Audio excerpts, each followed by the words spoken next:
Hey guys, so welcome back to the channel. Today I have another trading strategy which I'm going to backtest for you over 100 trades. I will first tell you about the indicators we're going to be using, show you a few examples, and then perform the 100 trade backtest. This strategy involves two trading indicators, the Exponential Moving Average and the Repulse Indicators. So guys, if you want to support this channel and receive exclusive access to all the strategies we have backtested so far, please check out our Patreon's page. We also have a Discord live chat, which you can use to ask any questions to the community. The first 30 people joining the middle tier will automatically have full access to the top tier at no extra cost, allowing you to send a strategy for me to backtest. I will create a video similar to the one you're watching and present everyone with the results. So please consider having a look at the first link in the description, and I hope to see many of you in the Discord community.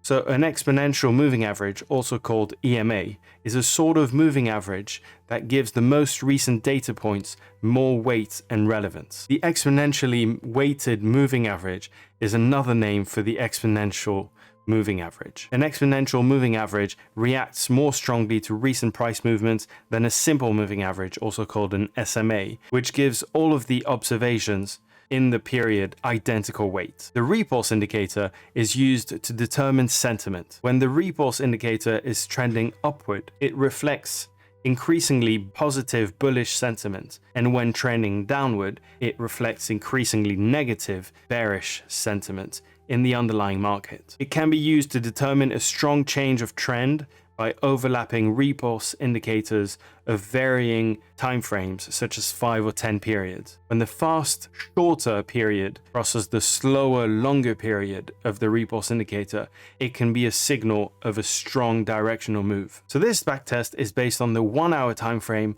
on the Bitcoin against the dollar with a rolling stop loss. So here's a strategy. We go long when the price is above the EMA and the repulse indicator is positive and turns green. And similarly, we go short when the price is below the EMA and the repulse indicator is negative and turns red. We place the stop loss at the last swing. We don't have a maximum number of trades that we can have at any given time. We have a variable risk to reward ratio due to the stop loss being at the last swing. And when the open profit reaches 1R, which is the amount we are risking per trade, we move the stop loss by 1R in the direction of the trade. So let's get on the charts now so I can show you a few trades, and then we will dive straight into the 100 trade backtest. All right, so here we are on the charts. We've got the Bitcoin against the dollar chart open on the 1 hour time frame. So let's add the indicators. So the first indicator is the exponential moving average, and the second indicator is the repulse indicator. As you can see, I'm selecting the one from Everget. So we'll go ahead and change the settings. So the settings for the EMA is 480 period. We'll change the method to EMA, and I will change it to white. And the settings for the repulse indicator is 24, the length of 24. So there you go. You've got the two indicators set up.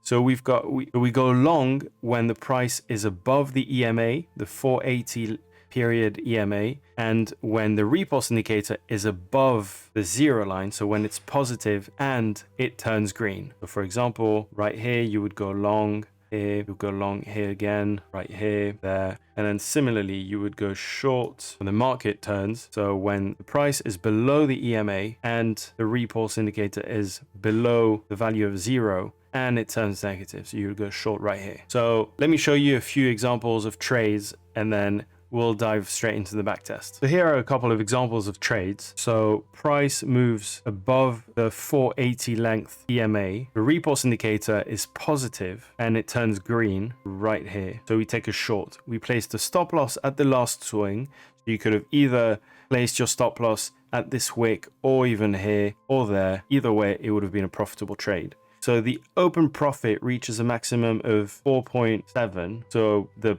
stop loss would have been moved as far as a 1-to-3 risk reward ratio. The trade would have been closed at this level. Same here, the repulse indicator turns green again. We take a long trade right here. We place the stop loss at the last swing. the open profit reaches a maximum of 1.91, which means the stop loss would have been moved to break even. So this would have been a break even trade. Similarly, for short positions, the price goes below the 480 EMA, the repulse indicator is negative, and it turns red. So in this case here, it turned red. The last swing, I selected this. However, it could have been here. This would have been a profitable trade as well. The open profit reached a maximum of 2.11. So the stop loss would have been moved to 1R. So this would have been a 1R profit. And then similarly here, you could have taken one trade here, one there, and again another one here. Either way, these would have been profitable trades. So let's go ahead and perform the 100 trade backtest, and I'll see you for the results.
All right, guys, so here are the results on Bitcoin against the dollar. We had a maximum drawdown of 27% on the account. We were risking 5% per trade with a variable risk to reward ratio. We had 39 wins, 30 losses, and 30 trades that ended up in break even. And we had a maximum of 6 wins in a row and a maximum of 3 losses in a row, which gives a win rate of 56% over 198 days. So great performance, you know, almost 340% over 2/3 of the year. So if you had started with $10,000, you would have ended up with almost $44,000.